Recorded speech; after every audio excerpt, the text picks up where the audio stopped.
It is Wednesday, February 17th, 2021, and you are tuned into DIRTRACKR Daily. I'm Justin Fiedler.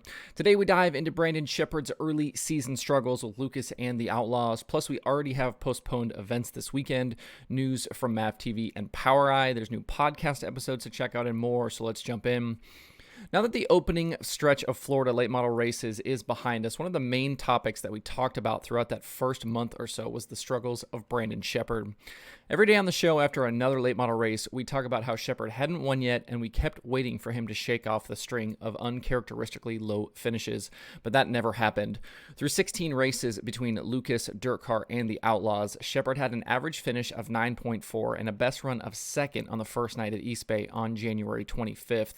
He hasn't won a super late model race in 2021 so far, and an average finish of just a little more than ninth might not sound bad for most drivers, but not when we are talking about Brandon Sheppard. Through 40 World of Outlaws races in 2020, Shepard racked up 14 wins, which was 35% of total races, and had an average finish of 4.2. When you're used to seeing a guy contend regularly for wins and always finish inside the top 5, watching him slip down the order and be battling for top 10s is almost jarring for a driver like Shepard. For more context on his struggles, I have the last 86 World of Outlaws shows through the 2019 season in the DIRTRACKR.com database. Over that span, Shepard only has 8 double-digit finishes, or effectively finishes of 10th or worse. 3 of those have come in his last 6 races. The other 5 are spread over his previous 80 starts.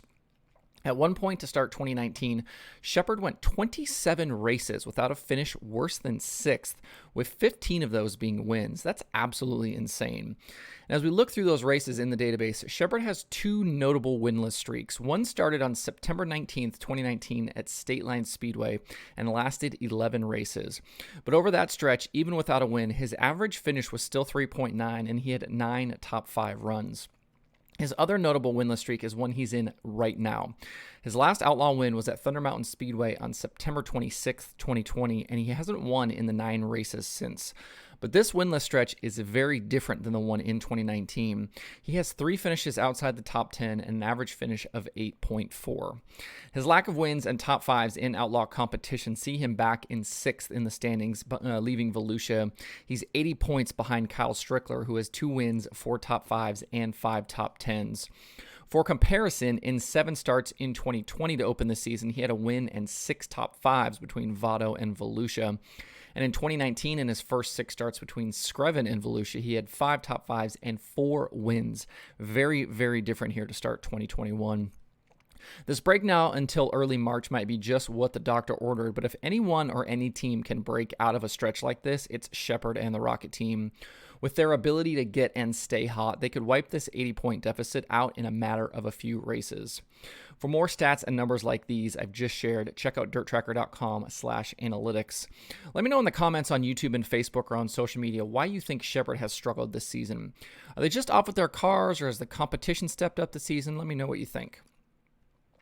As expected, the 2 World of Outlaws Sprint Car Series shows originally scheduled for this weekend at Magnolia Motor Speedway and the Rev have been postponed to a yet-to-be-announced later date.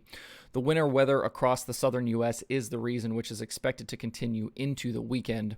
Those with tickets for the events can use them for the rescheduled races or request a refund. For more details on the announcement, visit worldofoutlaws.com. Up next on the schedule for the Outlaws is February 26th and 27th at Cotton Bowl Speedway in Texas. And I mentioned the Lincoln Speedway opener yesterday on the show, the Icebreaker, and as of this morning, it has also been postponed. They now hope to run that show on February 27th. There was another move yesterday in the ongoing scramble from the streaming services to snatch up content. MAVTV and POWRi announced a new agreement which will see MAVTV and MAVTV Plus become the exclusive home for POWRi events and series in 2021. Between live racing on MAVTV Plus and tape-delayed events on MAVTV, 62 POWRi events will be covered this season. Every race for the POWRi National Midgets, War Sprint Cars, Outlaw Micro Sprints, and West Midgets will be shown live on the rebranded MAVTV Plus that used to be Lucas Oil Racing TV, starting with the National Midgets on March 19th and 20th. Last season, POWRi events were streamed through POWRi.tv, which was a partnership with speed sports streaming platform speedsport.tv. MAVTV Plus offerings now include the Lucas Oil Late Model Dirt Series, the Lucas Oil Pro Pulling League, scattered ASCS National Sprint Car events, the Little 500, and POWRi. In terms of the hierarchy of streaming platforms, DIRTVision and Flow Racing are at the top with their combined incredible quality and quantity of events. Lucas Late Models make MAVTV Plus a contender as well.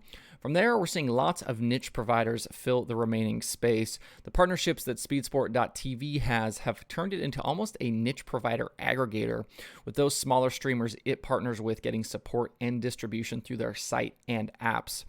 From there, you have sites like Race and Dirt showing mostly modifieds, and Fast 4 streaming outlaw kart action from the West Coast. And I think this is where things will settle, at least for now. The major series and events are wrapped up by the bigger providers, and the niche guys grab up what's left. As for what's next, I think you'll continue to see added elements to broadcasts, including more production value and things like pre- and post-race shows.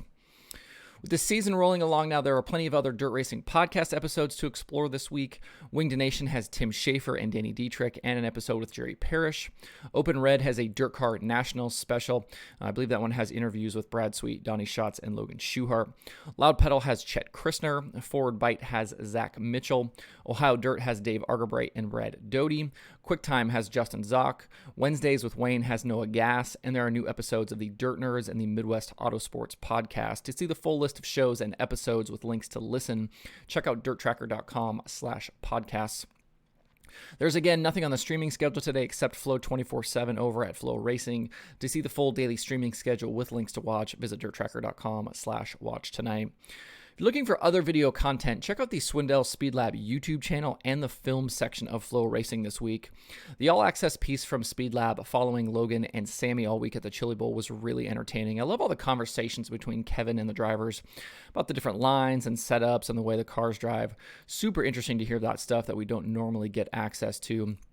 And those YouTube videos are free to watch. If you are a Flow subscriber, they've been ripping out their docs pieces lately. They had a bunch of stuff from the Wild Wing and Wild West shootouts. Plus, they've done all-access pieces from the Chili Bowl with Justin Allgaier and Flea Ruzick, Dylan Welch, and Kevin Thomas Jr. We are still waiting on that Jason McDougall piece, though. Do you hear that, Flow? We want that JMac video. Put that thing out. Flow also has 2 videos out from the opening USAC weekends as well that are fantastic, including the newest one with Reinbold Underwood crew chief Tyler Ransbottom, or as everybody knows him, Rizzy. Make sure to watch those videos without the kiddos as they are uncensored. That's it for the show today. Hope everybody has a good Wednesday. You can find Dirt Tracker Daily on Apple Podcasts, Spotify, Stitcher, or where you get podcasts. Please subscribe and leave a review. You can also watch the show every day on YouTube and Facebook. You can email the show at info@dirttracker.com. I do check those every single day. You can follow Dirt Tracker on Twitter, Instagram, Facebook, and TikTok at Dirt Tracker. You can check out the website for all kinds of cool dirt racing stuff by visiting dirttracker.com. If you'd like to get email updates from Dirt Tracker, you can sign up at dirttracker.com/newsletter. And you can follow me personally on Twitter at Justin_Fiedler. Thanks everybody for tuning in. We'll see you tomorrow for more Dirt Tracker Daily.